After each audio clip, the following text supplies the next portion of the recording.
Gusto versus ADP. Which one is better for managing payroll?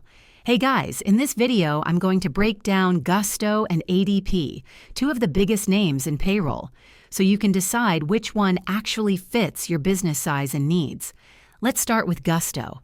It's perfect if you're a small business or startup looking for something simple and stress-free. It handles payroll, taxes, benefits, and even HR tools all in one place. The interface is clean, easy to use, and great if you want automation without the headache. Now let's talk about ADP.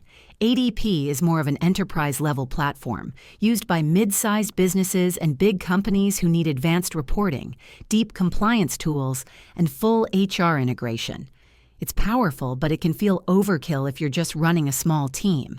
So, which one is better? If you're a small business owner or solopreneur who wants something user-friendly, affordable, and all-in-one, go with Gusto.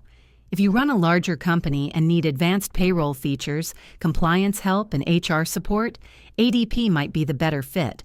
Both are solid, just built for different stages of growth. Let me know in the comments which one you use. And if you found this helpful, hit like and subscribe. See you next time.